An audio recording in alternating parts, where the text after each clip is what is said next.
Welcome to this tutorial on Hibernate. In the past few tutorials, we have looked at annotations in considerable detail. We have seen how to annotate individual entity classes. We've seen how to annotate the relationships between different entities and of course relationships between entities and value types as well. And we've also seen how to annotate inheritance mapping. So in this tutorial, we're going to look at a simple CRUD operation of a single entity. So as far as annotations are concerned, if you've been following along, you should have enough information to write any application and map any relationship using annotations. There are a few annotations other than what I've covered. It would not be possible for me to go through all the annotations and cover all of them, but the tutorials that we've already seen should be should get you going on writing annotations. And of course the the reference manual on the Hibernate website should answer any other questions you have on annotations.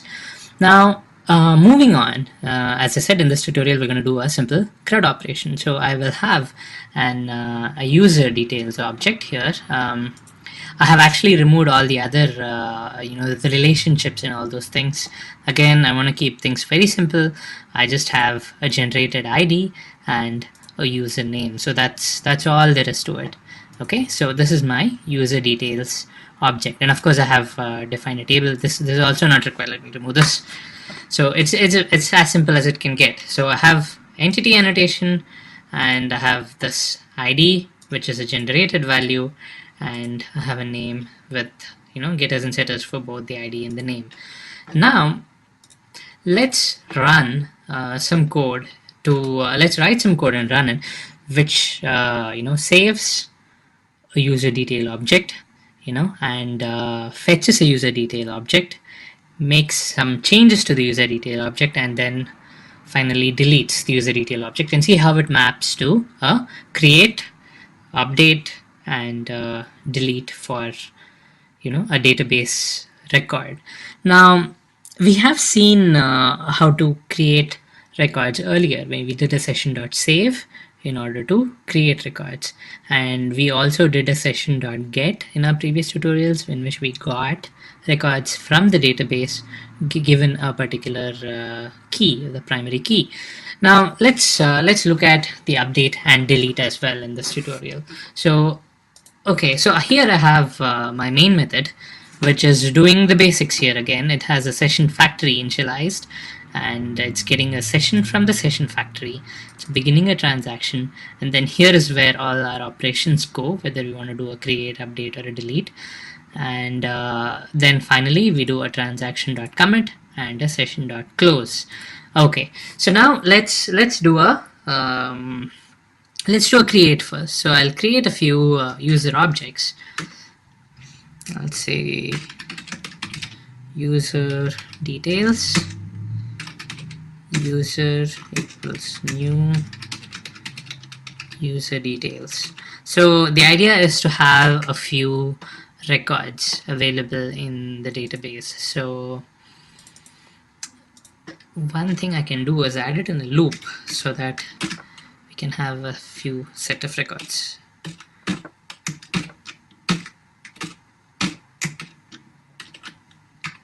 Okay, so I'll be having a set of 10 records.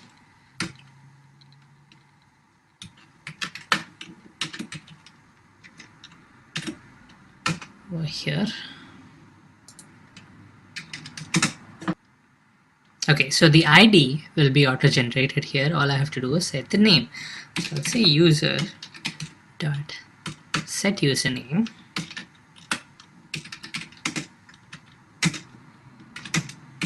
So it'll just create with the value I, so it'll be user 1, user 2, and so on. So of course it'll start with 0, so it'll be user 0, user 1, and so on. Now I have 10 such objects available here. So all I need to do is I need to do a session.save for each of these objects. So I will put this loop inside the transaction here so that I can access a session. I cannot do it over here because I haven't opened the session yet. So here what I'll do is once I've set the username, I will do a session dot save of user, and then I close the transaction and I close the session.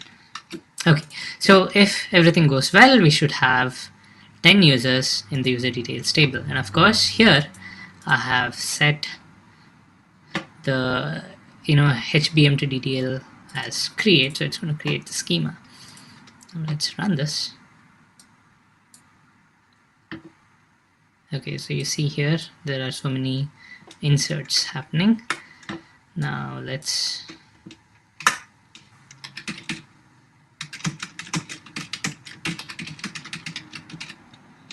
user details, and it will give us this list of users, user 0 to user 9, which is fine. So this is the C of CRUD. You can create objects by using the session.save, and you create new objects here, which of course are of a class which has been marked as an entity. Okay, so now that the create is done, let's see how to fetch it. So let me remove this so that we have the tables and the data. I don't need to create it. Now let me fetch the data here. So I will do a session dot get.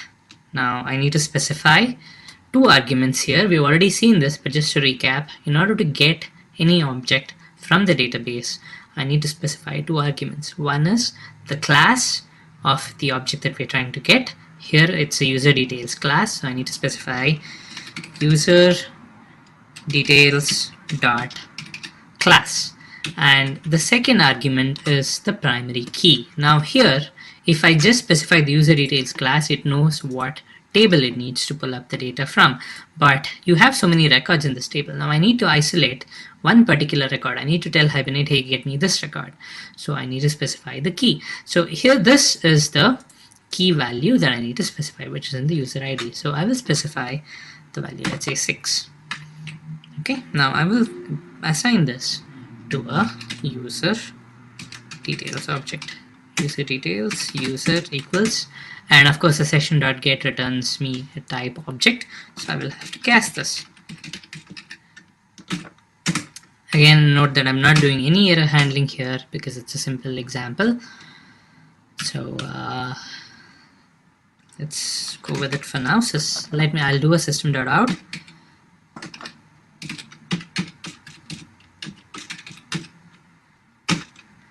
I'll say username this user dot get username.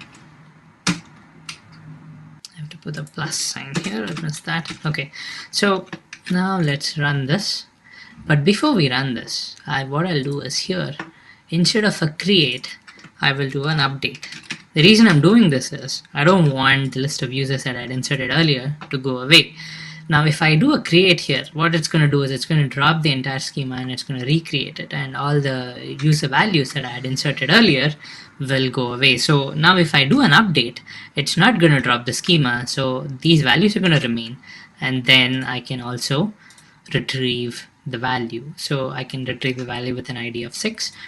So now let's run this.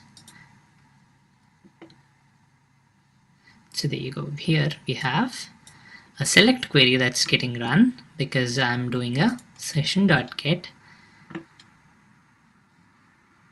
here, and I'm passing this, the primary key as 6. So it's going to, run this query where the user details table dot user ID equals 6. So this is going to give us the user file here, this one. So I get a user object, and then I can use this user object in my code. I have used it to print the get username, and then it's printed out user 5, which works perfectly. Okay, now here you need to note that I can actually take this these couple of lines of code, and of course this one alone, I cannot do a session.get outside this, but I can access the user object outside the session. So here's what it is. Earlier, the system.out.print was over here. It was in between these two lines of code. The session was still open, but now here I have closed the session. In spite of closing the session, I can still access the user because the first level data is being pulled up. We've already learned what a proxy object is and how it pulls up data dynamically. There is no list here, there's no collection object. So since it's just a username, it's a first level record, and it's going to pull that up by default. It's going to be an eager fetch for the first level. It's not going to be lazy, so I can access the property even after closing the session. So just to test that out, let's run this one more time. There you go. It still comes up with the user because user 5 would have already been populated in this user object when you do a session.get. Okay, so this forms the R of the CRUD. You are able to read the objects depending on the primary key. Now, before we do the update part, let's try doing a delete first because it's the simpler of the two. In order to delete any object, I need to do a, let's do this. Now let's try to remove this, this user 5 object itself. So in order to delete any object, what I need to do is I need to call session.delete. Now the session.delete takes an object as a parameter, and the object is the object that you want to delete. So it involves two steps now. You see, here you have to first pull up the object, and here we have pulled up an object with ID 6. So I can delete this object itself. And of course, you don't have to actually pull up the object every time. Say you have an object in memory that you're working on and you want to delete that, then you would just pass that object to a session.delete. And what the session.delete does is it finds out what this object is, and of course it identifies it by the primary key, and then it deletes that record in the database which corresponds to this user object. Of course, I'll have to remove this system.out.print because this user object is no longer going to be there. Okay, so now let's run this. Of course, before running, let's query this one more time. You see, primary key 6, user 5 is available. Now, once I run this, it first does a select and it gets the object, and then it does a delete. So our session.delete is actually doing a delete command. It says delete from user details where user ID equals. Again, it's identifying the object by the primary key. Now if you run this, you can see ID 6, user 5 is not there anymore. Okay, so this forms the D of CRUD. You can delete objects by using the session.delete. Now let's have a look at how to do an update. Now I have this user object here. Now I want to change the user name. So once I've pulled up the user object, I can update the properties of this user object. Let's see, I set username. I'll call this updated user. Of course, this will not get me anything because primary key 6 has already been removed. But let me try 5. Okay, so now I will set this as set username as updated user, and now what I'll do is I'll do a session dot update.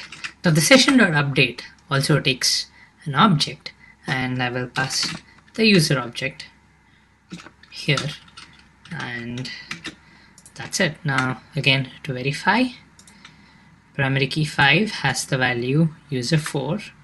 Now if I run this,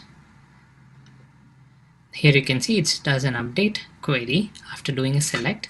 Now if I execute this, here you can see the primary key 5 has the updated property as the updated user. So this forms the U of CRUD. So now we've seen how to create an object, how to read an object, how to update it, and how to delete it. So this is one of the most simplest ways to do a CRUD operation in Hibernate by using the session object methods in order to operate on the objects. Now, in the subsequent tutorials, we're going to look at a few more advanced options for fetching objects and then updating them. So see you in the next tutorials.